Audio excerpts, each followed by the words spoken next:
This is Can I Laugh on Your Shoulder?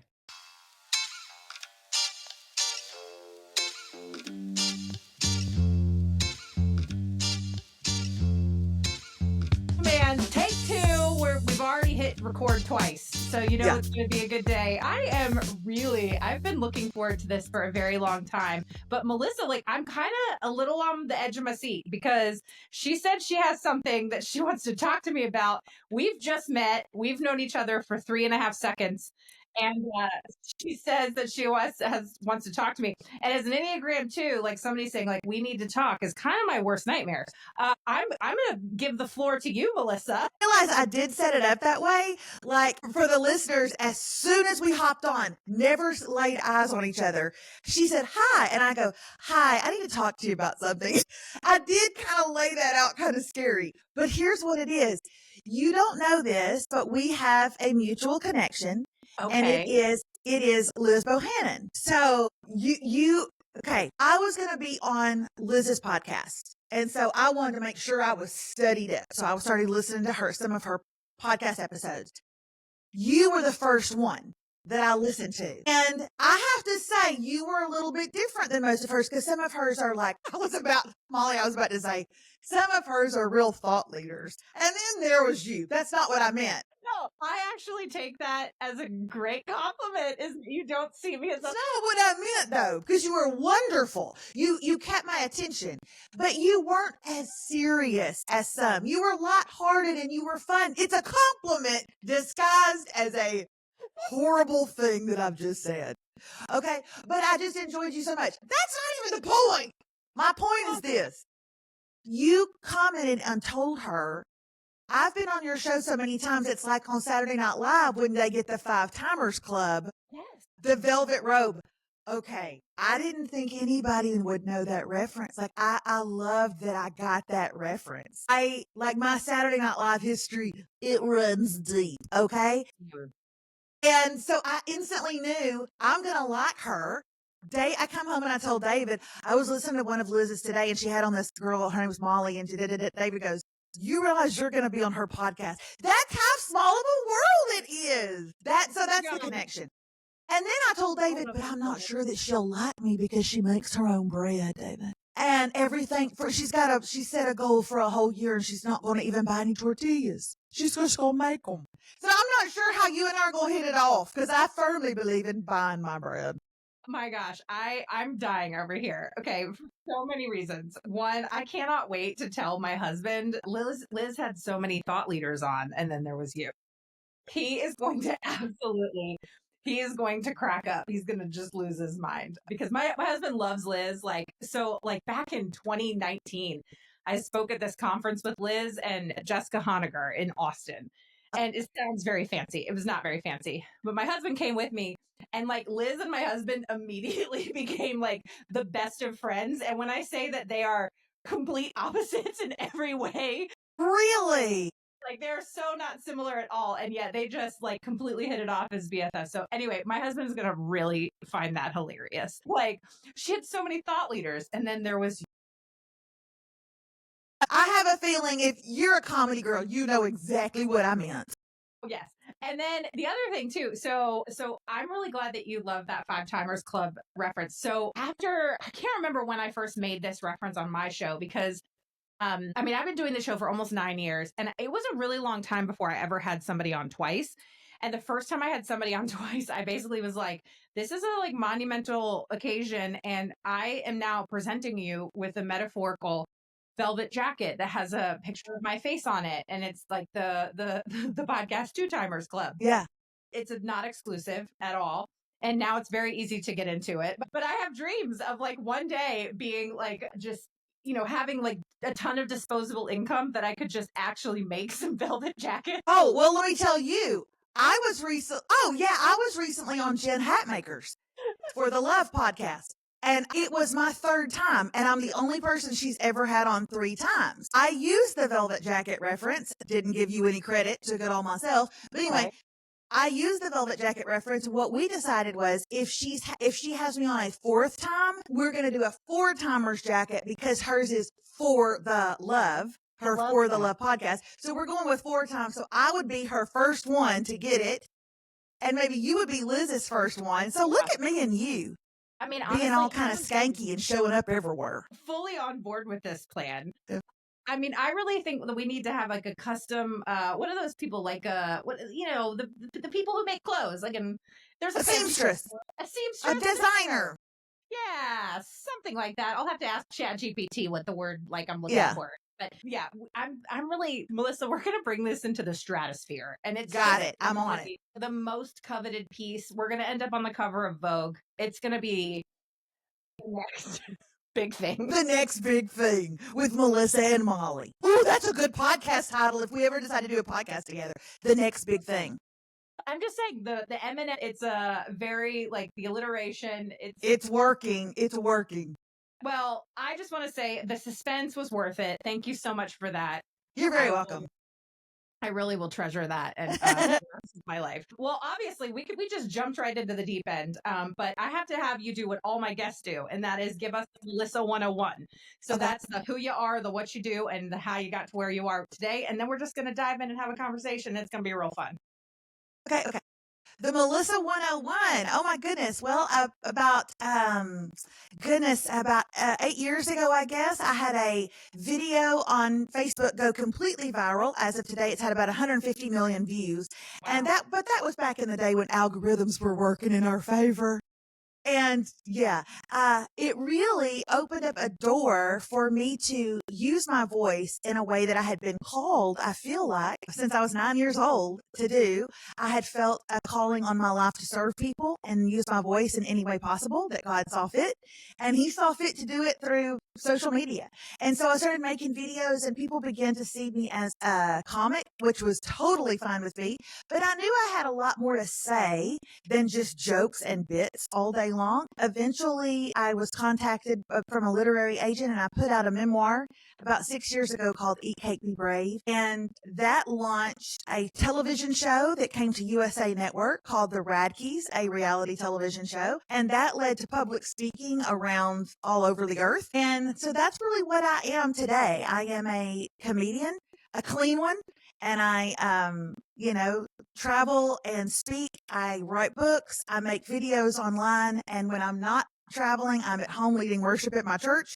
So I'm using my voice in every way possible. And I have a husband of 32 years who I absolutely adore, and 2 children, Remy and Rocco, 16 and 18. Remy graduates this May.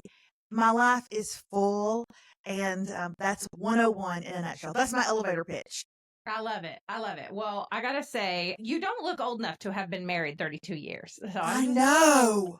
I don't. I tell him that every day. Skincare. I would like to know your skincare. Okay. My skincare is called carbs. It keeps your face fat and it works in your favor. Okay, so that's the first thing. The second thing is, I mean, just as a former comedian myself and as a worship leader and a speaker, like I put out my first memoir. So I just feel like I feel like we're basically like kindred spirits. I mean, I didn't know that about you. I didn't know the worship leader part and everything. Isn't that so fun? Wow, that's awesome. I love that. Okay, so obviously, I mean, I've followed your work for a while. I love funny women. I love funny people. My friend Sharon likes to say she collects funny friends. And so she was like, you're my friend because I collect funny friends. And then I just like to say that I like attract funny people because I like to laugh. And so your newest book, which comes out like, I think as we're recording this, I think it comes out next week. Is that right? April 22nd. My goodness. I mean, how are you feeling real quick? Because it's like birthing. It's exactly like a woman who's been, we're going to take you in for a C-section on April 22nd. I mean, that's exactly what it feels like. And I am giddy this week. I'm absolutely giddy. I cannot wait. Oh, so fun. So it's called Chicken Fried Woman, which, by the way, is the best title. I love it so much. So there's obviously, I want to get a lot that I want to talk about as far as the content of this book and kind of just Southern culture, Southern women, which is so fun. But I wanted to do something a little different with you to kind of start off. And I thought you would, because you're a comedian, you're a good yes-ander, that you would have fun with this. So we're going to kind of do a rapid fire round. Stuff like this. Fire Southern culture questions. Okay. Love stuff like this. Okay, go ahead. Okay, good. I had a feeling you would. So, yeah. Let's do something a little different today. So that's what we're doing. Okay. So First question is, what is your favorite Southern insult you would say with a smile? My favorite Southern insult I would say with a smile. I know everybody thinks I'm going to say, bless your heart, but it's not. It would be, you look like you've been rode hard and put up wet. Excellent. And I have to say, if that sounds dirty, it may be. I don't know, but my mother said it my whole life, and that's my favorite. Honey, you look like you've been rode hard and put up wet. Yeah. Oh, yeah. So I live in North Carolina, so I hear sayings like that all the time.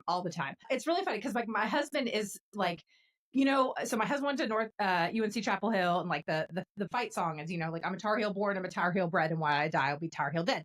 And like that is my husband's family. Like during COVID, we did the ancestry stuff, and we both of his parents' generations back to different parts of North Carolina, to the parts that they were from, to like the late 1500s. Really? Like, family came here and just never left.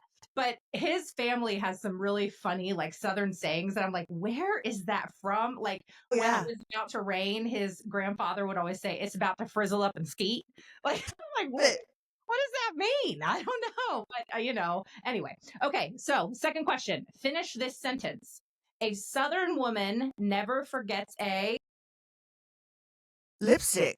Lipstick. Okay, I like it. A lip gloss. Yeah, never. You had to put your face on. Yes. All right. Kevin Costner or Brad Pitt, who's getting invited to Sunday supper? My gosh. Did you do that on purpose? Yes. Okay. Oh my gosh. Oh my gosh. Here's the deal. Kevin Costner, listen to me though, let me finish. Kevin Costner is 100%, every Southern woman would say it. I'm actually Brad Pitt all day, air day. But I know that Kevin Costner is going to get invited to this. I mean, any Southern woman is going to say Kevin Costner, except for maybe me. But I got a Brad Pitt thing. But he's always eating in every movie anyway.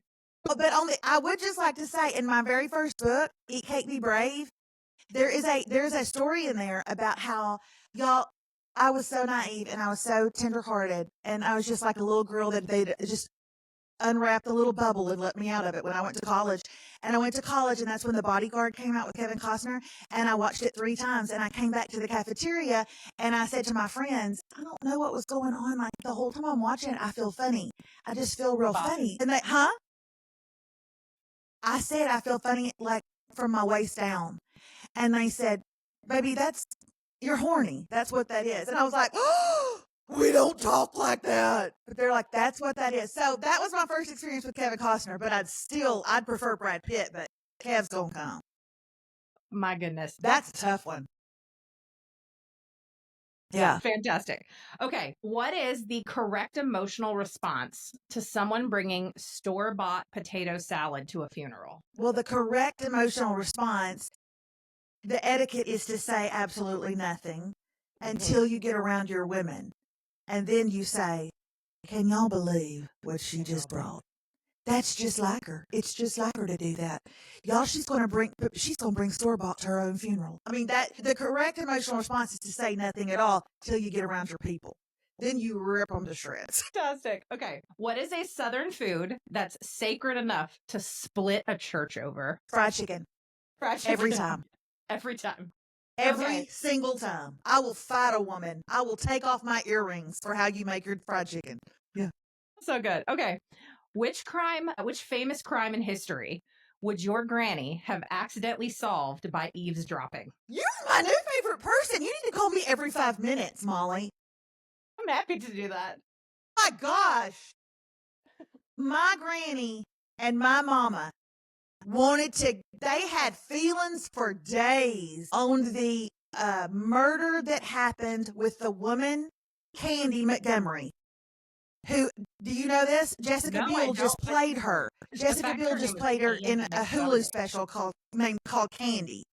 Okay. And it's the woman who left VBS and axed her friend to death in the laundry room after Vacation Bible School. It happened in Dallas, Texas. It's true. And then Elizabeth Olsen then played it on HBO. That was a scandal because both of them went to church together. And one of them had an affair with the other one's husband. And when confronted in the laundry room, axed her 13 times. And that's my granny. May she rest in peace until I get there. My granny could have pieced that together, no problem. Yeah. Absolutely. She was a detective. Heck yeah. Okay. If your life had a soundtrack, what 90s country song would start playing when you walk into Target? She's got her daddy's money, her mama's good looks, more laughs than a stack of comic books, a wild imagination, a college education, add 'em all up, it's a deadly combination. She's a good bass fisher, a dynamite kisser, country as a turnip green. She's got her daddy's money, her mama's good looks, and look who's looking at me. So good. I was ready for that one, wasn't I? You were ready. You were born ready for that I was one. sitting on go. Okay. What is a Southern woman's favorite weapon? A cast iron skillet, a church bulletin, or passive aggression? 3. I'm going to take number 3 for 1,000. Oh my gosh. Oh, so good. Yes. All right. What is more powerful, Southern guilt or Southern hospitality? Ooh, hospitality. I like it. Hospitality for sure. They're so kind, they'll just slit your throat when you're not even looking. Okay. You have to be stranded on a desert island. It's a desert island question with one family member from your book. But who is most likely to help you survive and who's starting a fire just to prove a point? So that's really 2 people? Oh, I lost a fingernail, by the way. Sorry about that. One's got to help me survive and one's got to what now? Yes. One's got to help you start a fire just to prove a point. And who's going to most likely help you survive? Sorry. I should have said 2 people. Okay. Either way, I'm going to go with my cousin Meredith, just simply because she's an Enneagram 1, which means she's got a harsh inner critic, and I'm just going to let it run amok when we're there. And she's got a great work ethic. She's got a great mind. She'll organize it. She'll put everything together. And then if she doesn't, she'll just be so down on herself. And I'll be like, I know, Meredith, you let us all down. So I'm going to go with my cousin Meredith. She will make it happen just out of good old fashioned guilt and, it'll work in my favor is what I'm saying. As an Enneagram 7, it will work in my favor. Yes. I'm on board with this. Let somebody else do the heavy lifting and Meredith will do it. Yeah. This is well thought through. Okay.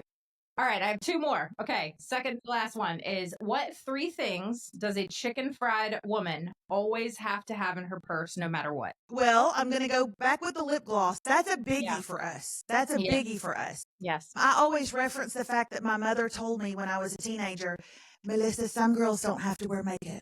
You're not one of those girls. So I'm going to go with lipstick. She has to have a cell phone, but it is not to call. It is 100% to text to her girl across the aisle. Are you looking at what she's got on? Okay. Yeah. We text each other. In my family, we text each other our thoughts while we're sitting in the same room. 100%. Because we can't say them out loud. So she's going to have that. She does have a cell phone. She's going to have lip gloss. And the third thing that she is going to have in her purse, I don't know. I would say a little cash. She likes to be a good tipper. Yeah, I do love, I went through a phase in my early 30s where I was like, not about cash. And now I'm like, oh, when I have cash, I just feel like I am the most powerful person on planet Earth. I'm going to tell you something. I'm hiding something in my wallet right now. Nobody knows about it. I've got it all folded up and stuck between I got $100 bill and I'm going to die with that $100 bill. David Radke, sit back down. He's walking to the car to get my purse. Sit down, Radke. I'm hiding that thing. I'm holding on to it like grim death. So I learned about my mom always used to carry a 20 in her purse that she called a mad 20. And it was always like behind her driver's license or, somewhere in her wallet, like always folded up and hidden. And my mom died in 2002. And I remember I don't know, gosh, this was probably like 2013, 2014, 2015, somewhere in there. My dad was like cleaning out old boxes and stuff. And he found my dad was like, he didn't like throw away a lot of my mom's stuff. And he found her purse and he gave me her purse. He didn't bother, he didn't go through it. I looked, the Mad 20 was still in there. And I was like, this Mad 20 has been in my mom's wallet for, Did you spend it or did you store it and keep it? Honestly, I was in the throes of parenting a toddler. You spent that at Chick-fil-A, Molly. Spent it. I would like to say that I framed it or framed it. I probably didn't. I probably spent it because my You mom was did. probably up in heaven like, girl, 20 has been in my wallet for 15 years. Get it? Go Exactly. do something with it. Exactly. Exactly. I love those questions. That was so fun. Thank you. Oh, well, you are so welcome. You are so welcome. Well, like I said, that I just felt like that would be a really fun kind of way to start off this episode. Agreed. And I felt like kind of gave us an insight a little bit more into you and Southern culture and all of that. So obviously I want to kind of talk about the genesis of this book. Like, where did the idea for this book come from, and what is your, what's really the heart behind it? Okay. One of the mistakes that I made after my first book is I waited 6 years to write my second book. That I will never do that again. I should never have waited that long, because then you start putting all this undue pressure on yourself. Yeah. What is it going to be? And it just so happened that around the time that I started to think about my second book and really gear up for it, I had a couple of meetings with some different literary agents, and one of them said, give me your idea of your next book. And I had been on a wellness journey and had lost about 50 pounds at that point and still had quite a bit to lose. The wellness journey was a very eye-opening experience for me, because food had really been an idol in my life for a very long time, and God was really revealing some things to me, and I couldn't wait to share it with the world. And I gave him all of this information and talked about it from my heart. And he came back to me and he said, it's been a couple of weeks since we spoke, and I just wanted to tell you, I don't get behind the book. I don't get behind that. I can't get behind it. And I said, why? And he said, well, first of all, I don't think you're done with that story. Don't write that story until you're done. But second of all, serious and heavy just doesn't describe who you are to me. What is the story that you think the world deserves to know? What is your favorite thing to talk about? Is it this, Melissa? I mean, is it? And I have to be honest with you, Molly, it wasn't. He was right. I was still walking through this journey. It wasn't my favorite thing to talk about. It's a hard topic to talk about. And he said, why does the world want more hard? What do you love to talk about?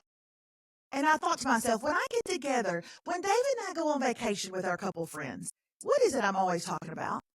And it was always the women in my family and some shenanigan they got themselves into and couldn't get out of. When I'm with my girlfriends at lunch, what are they asking me about? Tell us something funny, Melissa, your mother just said. Melissa, tell us a story about Granny. The women in my family, these chicken fried women of mine, were always topics of conversation that everybody wanted to know and that I love to tell. Maybe the wellness journey would be for later, but the story I was ready to tell the world, that I kept telling the world, was about these women. And the minute I started sharing that with him, he said, what are you doing? Quit wasting time. Go sit down and tell the story you're already talking about.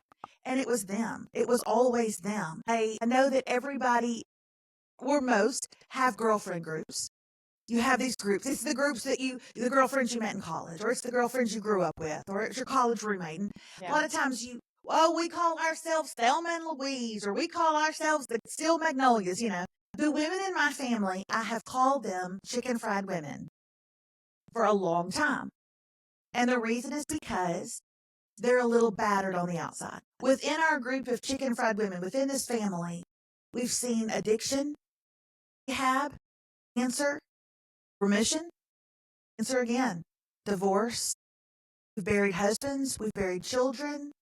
We've gone through it all. We are battered on the outside, but we are tender on the inside. I mean, some of us are a little salty. Some of us are a little salty. Some of us are a little spicy. A little Nashville. But exactly. But we are the chicken fried women. That is our name. And they are my story. And this book was so easy to write because it was just me telling one story after the other. And when a book can come to you that beautifully and that naturally, that was the one you were supposed to write. Yeah, that's really good. I mean, and you have such beautiful descriptions of the women in your life, like your mom, your Aunt Melba, your cousin Meredith, your granny. Now, is that a Southern name or what? Aunt Melba. Aunt Melba. Aunt Melba. So it's funny because, like I said, my husband, the southernest of Southern families, like he has, like his mom's great aunts were twins, Eula May and Beulah May, like Eula and Beulah. Just the names in. Oh, yeah. Yeah. Beulah and Beulah. Beulah and Beulah. And sometimes people are like, you got to be making that up, right? I'm like, we are not. We are not making it up when we say that there were women in our church whose last name was Pig, Ida and Ura. Yes. I still swear that has to be made up, but my granny said it's true. I don't know. Granny says it's true. I don't know. I don't think we could believe a word she said, but. Yeah. Well, if Granny says it's true, it's true. That's right. Well, like I said, I love that description so much about kind of being battered on the outside and tender on the inside. And I feel like that, Southern women or not, I feel like there are so many women that are kind of that would identify with that. And it's, it's such a testament to women's strength. And I'm curious for you, like as someone who has, you're chicken fried yourself, a little battered on the outside, a little tender on the inside. How has the example of the women in your life impacted you in your own journey through, marriage and motherhood and work and life? Countless ways. I couldn't even answer your question and us not run out of time. I mean, and you said something, I think a lot of women can identify with that. Although this is written in a Southern voice, and I am Southern through and through, don't get me wrong, and all of my stories are Southern. I hope a woman from Cincinnati identifies with this. I believe a woman in Connecticut is going to identify with this. This is about Southern tales, but at the heart of it, it's about women. It's about women. And what they have, oh my goodness, what they have taught me. Really quick little story. My mother, the year that I married David, so 1994, I married him in August of 94. In June of that year, my mother found out she was pregnant. She did not know it because she was older. She didn't even, after me, they were never able to have more children. And then some 20 years later, she finds out she's pregnant. She had zero health care as far as natal care, It was terrible and tragic, and she ended up giving birth to a beautiful little boy who did not live. And my mother told me these words. She said, the one thing that I prayed was not, oh, heal me, God, from this pain or anything like that. What I prayed over and over and over was, don't you ever let my daughter go through this kind of pain. Don't you ever let Melissa feel this kind of grief and loss. This is crippling. This is horrible. You should never have to bury a child. I don't want my daughter to ever feel this way. How many years later was it when David and I gave birth to Elisha Cooper Radke on Christmas morning, 2005? He lived an hour and a half. And who was it that flew in from Texas when I lived in Nashville, climbed up in bed behind me and held me 2 days after he had been born? My mother. And I remember her crying. She was spooning me in the bed. She was just holding me. And I remember her crying and saying, I begged God to never let this happen. I begged God to never let this happen. I didn't want this to happen to you. And it was a fluke that it did. But who could grieve with me like the woman who'd walked in the fire before me? And it's been that way for all the women in my family. When my pawpaw died, my granny grieved so hard. And then shockingly, my Uncle Donald died just a few years later, and there goes my Aunt Melba walking through that. And who comforted her? My granny. When Meredith was diagnosed with stage 4 cancer at 30 years old, who walked with her through that? My mother, who had been diagnosed with stage 4 cancer and lived to tell about it. We all go through these things, and they equip us for the next generation.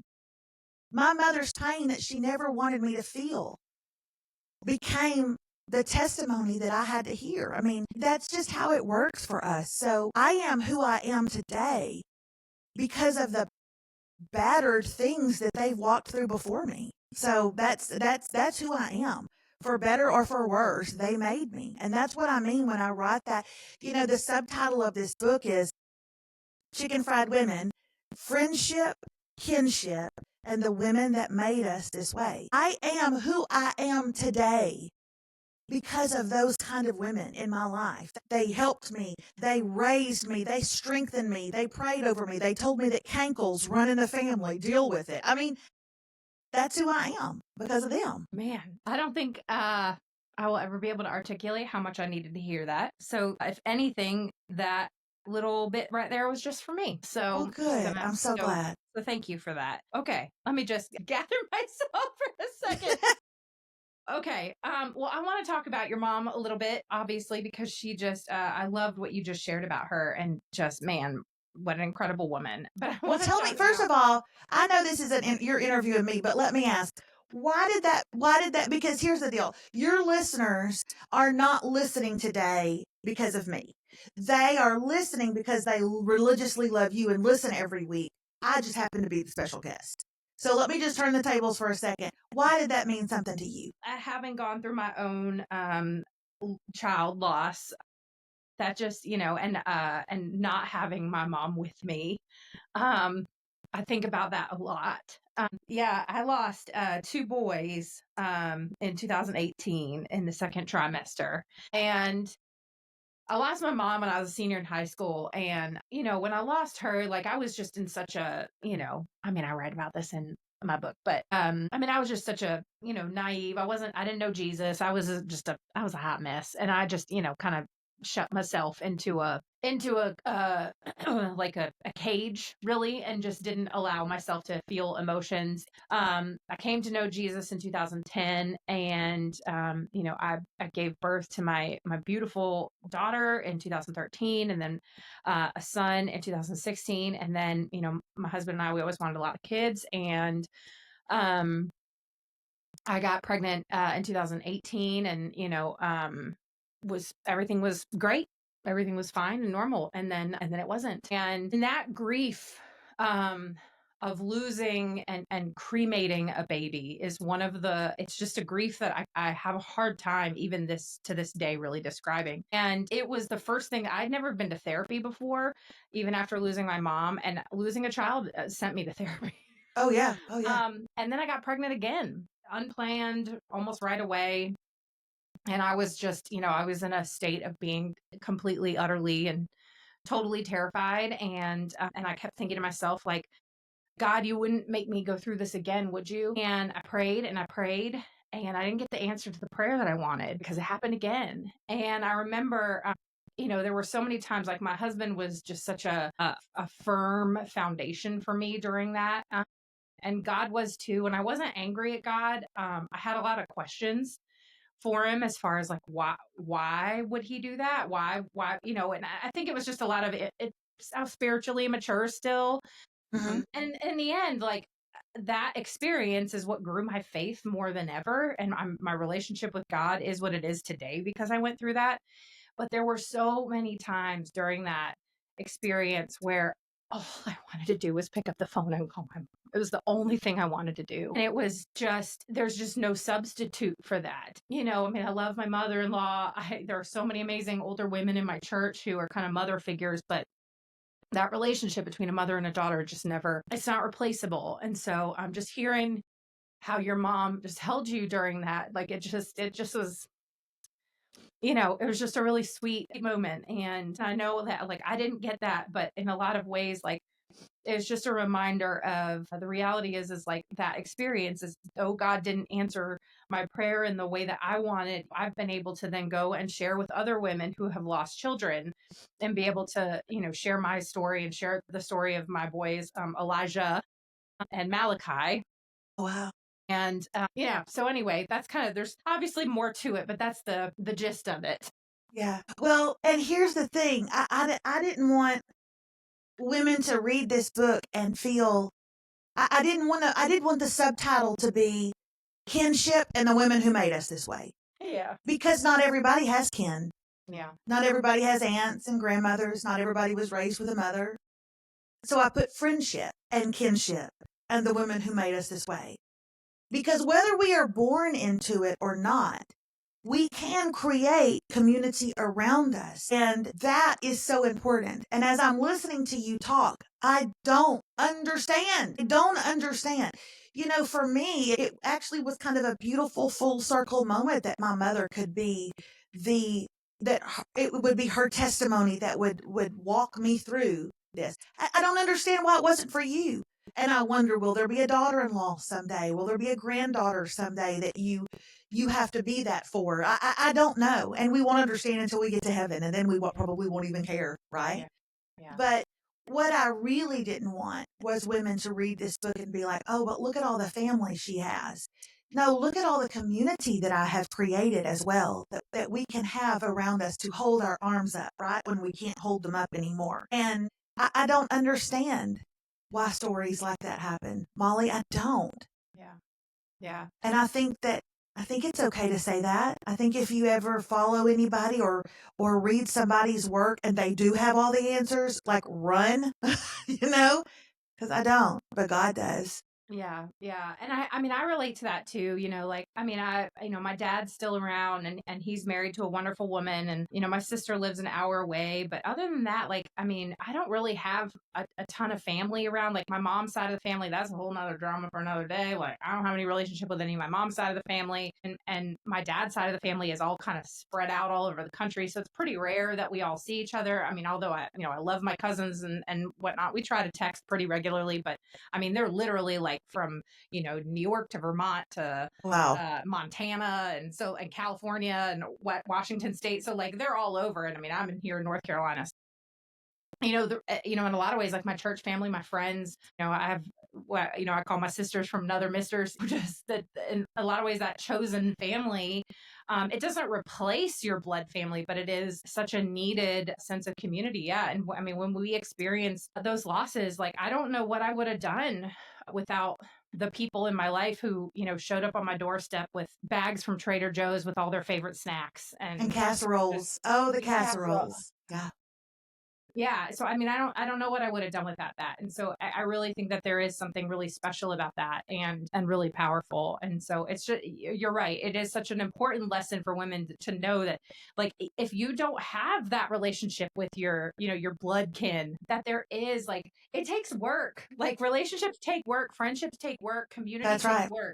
It is a give and take. It's not going to just happen to you overnight, but it is, I mean, our mutual friend, Liz Bohannon, I've learned so much from her about community and the intentional community that she lives in so many ways. Like, I'm like, I want to emulate that and to be able to, but it requires being vulnerable. Yes, it definitely does. It is work. Nobody is saying that family can be, I don't know that feeling yet. I have a dear friend named Whitney. Within the last couple of years, Whitney has lost her mother, her father, and her brother. As Whitney told me, I'm an orphan now. I don't have anybody else. All I have is my husband's family. I'm an orphan. I can't replace any member of her family, but I can sure enough be a really great placeholder until we're all in heaven someday. But Whitney has had to extend that vulnerability in order to create community. Here's the thing that I want women to know. Someone is waiting for you as much as you are waiting for someone. Someone needs you. They need your friendship. They need your humor. They need your style. They need the way you're such a great listener. Someone is waiting to forge relationship with you as much as you are waiting for them. We always think that why isn't anybody coming to us? Everybody's nervous to do it. Everybody's nervous to reach out, to make the connections, but they can be made. They're beautiful place markers and placeholders until we're with our families again. Man, that's so good. Well, I want to keep on this thread with your mom because there was something I wanted to ask you about. And it was how your mom once ghosted someone at a wedding buffet out of loyalty to you. I'll tell you something. If there is any part of my book that is going to cause an uproar in my little town, it is that story right there. And I have once or twice regretted putting it in because that is true. What do you want to know, girl? I'll tell you anything. Okay. Well, I mean, first, it made me kind of think, like, I feel like Southern moms are basically just like vigilantes and pearls with a perm. Is that right? That's what I kind of feel like. So can you tell, I mean, I realize you want to save the goodness for the book, but I loved this so much that I would just love for you to kind of share kind of the story behind it. Okay. Here's the thing. Here's what's so ironic. I actually agree with you. Southern moms are vigilantes. That said, in a little bit of a vulnerable moment, mine has never been. My mom has always been the woman who takes sides with someone else over me. And it's been hurtful to me in my life. My mom and I have had some things to work through in our life. Don't get me wrong. We're best friends. We're thick as thieves. But that has always been something that's hurt me. My mom thinks I'm a smart aleck. My mom says, Melissa, you're just, I just don't know why you act that way. You're just like your daddy's people and all this kind of stuff. And so my mom has always tended to, let's say when I was in high school, I came home and I told her that a friend and I had a falling out and I was really hurt. My mom's going to side with that friend. Well, I don't know what you did to hurt them, but I know your mouth gets you in trouble. Let's say that, something happened at church and I was, I got in a dispute with somebody. Well, I'm going to tell you right now, you probably deserved it. You've never really learned how to be a good friend. It was always like that my whole life. And it's something that I really had to kind of go to blows with her about in my later life. And even with Dave, even with my husband, David, David's had to stand up to her sometimes. Annette, you need to, listen to your doctor. I don't know why you always think Melissa's at fault. Anyway, we've tried to work through that. And the way that my mother showed me that she not only worked through it, she got an A+ in the class, was several years ago, some people got really offended when I did a television show for USA Network. They got their panties up in a bunch about it. They didn't think it was Christian of me. How could she be on, I wasn't spouting off Psalms and Proverbs on every single episode, so therefore I must not be Christian. And these were some people who had grown, they'd watched me grow up. They were great friends with my parents. And it was really kind of shocking to me. They knew who I was at heart. And they just started, kind of trashing me a little bit. And who does she think she is? Well, Annette Lee found out about it and she wasn't going to have it. And when it first happened in our little town, I truly expected my mother to be like, well, I told you not to do that show. I told you some of those topics were they were a little off-putting, Melissa. She didn't. Instead, she was like, you know what? I ain't having that. They know who you are. I know who you are. You walked through that entire season with your head held high. You kept your hand in God's hand, and I'm not going to have it. And it would happen to be a wedding of a mutual friend that we found ourselves at when we bumped into this family for the first time in probably 3 or 4 years. And I will never forget, my dad came over to where I was sitting. The buffet had started. My dad was in line with my mother. He came over and he said, Melissa, can I get you to come stand in line beside your mother? And I said, why? And he said, because Mrs. Smith, I'm not going to say her name, Mrs. Smith is about 2 people behind. She's tried to talk to your mother 4 times. Your mother won't even turn her head. Every time the woman tries to speak to her, your mother hums Amazing Grace under her breath. Can you please come over there? So I walked over there. I put my arm around my mother and I said, are you ghosting Mrs. Smith? And she said, I ain't looking, but God would have to come down and tell me to turn around. I'm not going to do it. And I stood there with my hand in my mother's hand. And I know that sounds petty, but it wasn't. It was a moment that I will never forget. It was my mom being vigilante for me, and she hadn't ever done that before, and it meant so much to me, And no, that was a really cool moment. My mama had my back, and she hadn't had my back a lot in my life, and she had my back then. And you know what? That was about 3 or 4 years ago, and she's had it ever since. I had to go through a good full 30 years where she didn't have it. I'm probably owed that, to be perfectly honest. But she had my back. And that's a good feeling when our women have our backs, isn't it? That's a good feeling.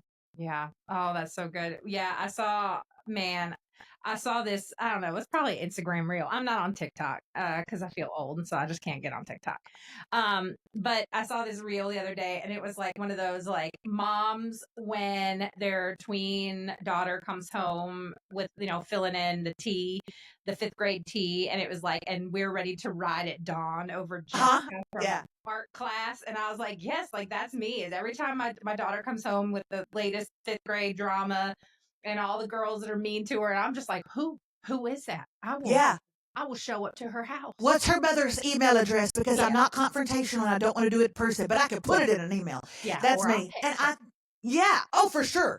And I think I really try, not to overdo, but so sometimes I have to catch myself because I so want to be for Remy what my mother wasn't for me in those earlier years. And also, I know now the really great feeling it is when our mothers stick beside us and say, "Hey, baby, it's you and me against the world." That felt so good in that moment at that wedding. I just thought it was one of those feelings, Molly, when you think, my mama don't just love me, she likes me. That's what it felt like.